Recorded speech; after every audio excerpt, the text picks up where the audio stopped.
Did I say the Waka baby na ya Adom TV Badwam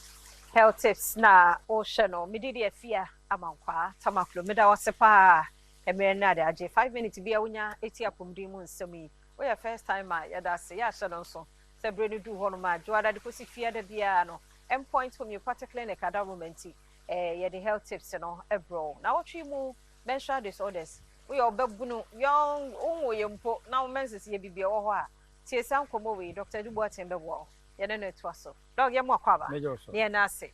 am say causes ye nto yes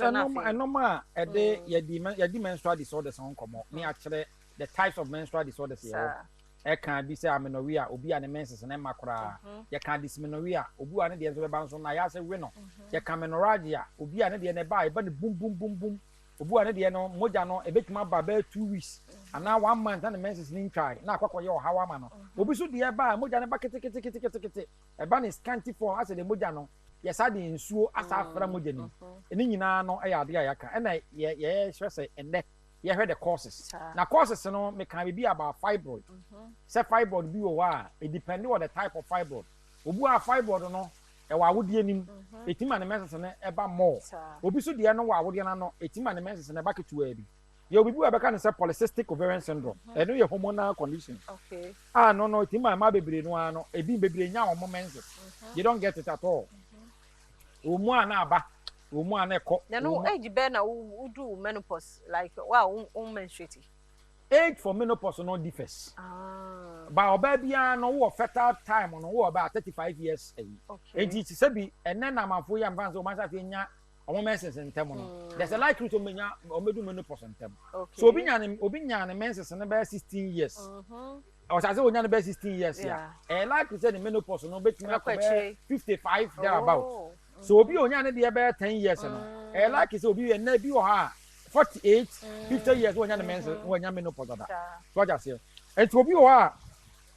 na bia no so de menstrual disorder na ba no e ya ovarian cyst ensuo na abegina oba ne kosua eno saa no so no bo so oba no bo se ne boforo no na wotete ntasuo ofele se wonyem so no wonyem ne menses no so a emma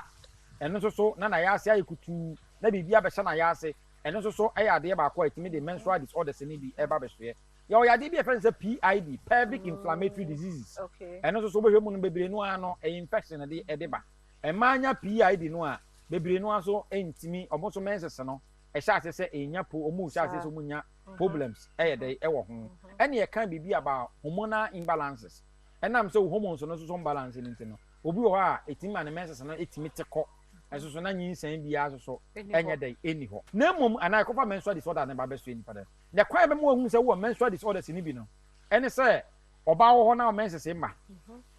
menses ne ba ketua bi obu a wo sha se onya menses no na onya ne bia be 1 week ene e bia ba ne be 2-3 days enso ba kakra bi e ba tun udi se wa ya se wewu moja ne ba obitimi ba na abreki wonim se ne mense na twa no a omu a na ne mense na asa ba ndobi wo ha 2 weeks bia kra no ne nyina ba e kira wo se ade ya fe ne se menstrual disorder no ebi e wo ene nti sa ade ne bi wo ho a na hia se end point to me particular clinic ana ya de bi e ha obia se ye stroke se ye nyinsen mu nsem se ye prostate mu ha de ha obia no wo de ba end point to me particular clinic ya ye beje wo so na bomodin se obetuma afre me me ani nkomo a free consultation number no ye 0244 86 70 68 0244 86 70